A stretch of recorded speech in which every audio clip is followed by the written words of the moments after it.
शिबू सरगम official presents. महिमा DJ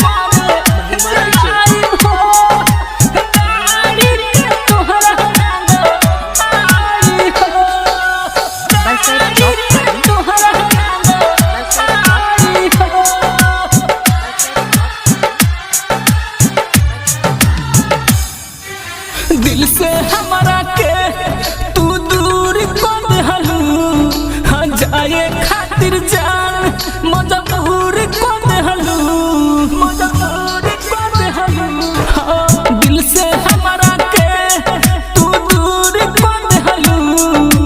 जाए खातिर जान मजबूर कर देहलू। ए सनम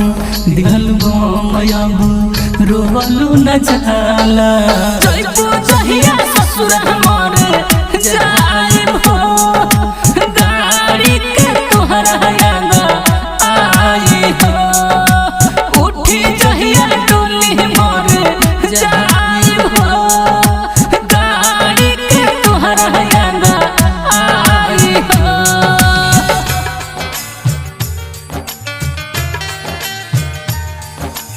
महिमा डीजे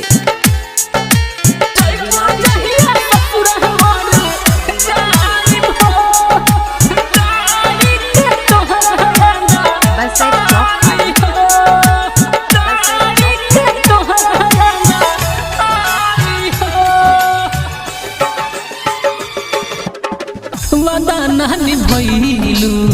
दोसर संगे गइलू, कमी कपलू भाता दए जान, मिलते जे मौका दे गइलू धोखा, दोसरा के मेहंदीर चलू जान, भेक चोट लेहलू पोट तू दोसरा के, जइबू जहिया ससुर हमरे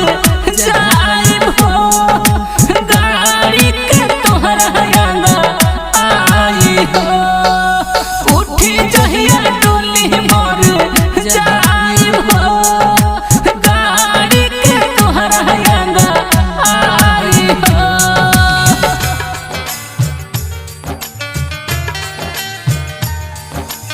महिमा डीजे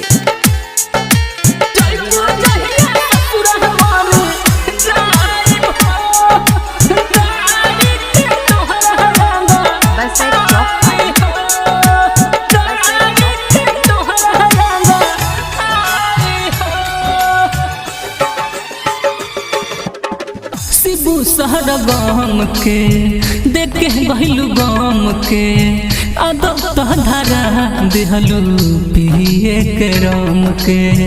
देहलू जहू को दुख अब न सहाला, तहरा बिना जानू रहलू न जाला, तोड़ के दिल बारू गिल अब कहलू न जाला, जइबू जहिया ससुर हमरे जाइब हो, गाड़ी के तोहरा